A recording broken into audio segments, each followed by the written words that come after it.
छात्रों, आज का वीडियो है क्लास 10 के संस्कृत से, और संस्कृत से आपको हम बताएंगे अनुच्छेद लेखनम, वो भी हिंदी अर्थ के साथ। और अनुच्छेद लेखनम हम लाए हैं आपके लिए हिमालय पर, क्योंकि ये बहुत ही महत्वपूर्ण है। बार बार हिमालय पर ही पूछा जाता है मैट्रिक परीक्षा में, इसलिए आप लोग इसे अच्छी तरह समझे। हम हिंदी अर्थ के साथ आपको बताएंगे।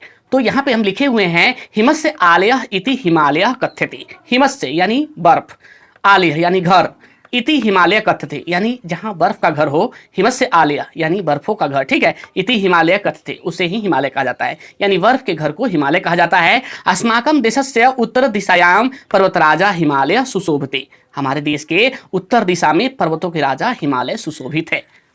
अस्मिन् क्षेत्रे औषधा नाम वृक्षा अधिका सन्ति। इस क्षेत्र में, अस्मिन् क्षेत्रे, इस क्षेत्र में औषधा नाम यानी औषधि, जो औषधि पाते हैं हम लोग, दवा, वृक्षा अधिका सन्ति यानी जिस वृक्ष से जो औषधि बनता है वो वृक्ष की संख्या यहाँ अधिक मात्रा में है।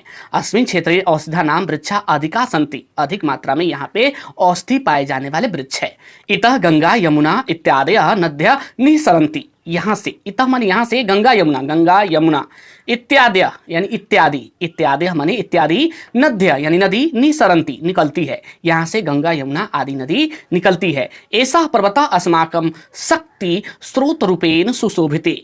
ऐसा पर्वत, यह पर्वत, अस्माकं माने हमारे, शक्ति स्रोत रूपेण यानी शक्ति का स्रोत रूप, ठीक है। सुशोभित यानी सुशोभित है, यानी शक्ति के स्रोत रूप में यह पर्वत सुशोभित है। अस्य महिमानं मुनयः शास्त्रकारः च गायन्ति। इसकी महिमा, यस्य महिमानाम मतलब इसकी महिमा, मुनयः यानी मुनि, शास्त्रकार जो शास्त्रकार होते हैं वो, च गायन्ति यानी मुनि और शास्त्रकार दोनों गाते हैं। अयम पर्वतः अस्माकं रक्षकः अस्ति। यह पर्वत हमारा रक्षक है।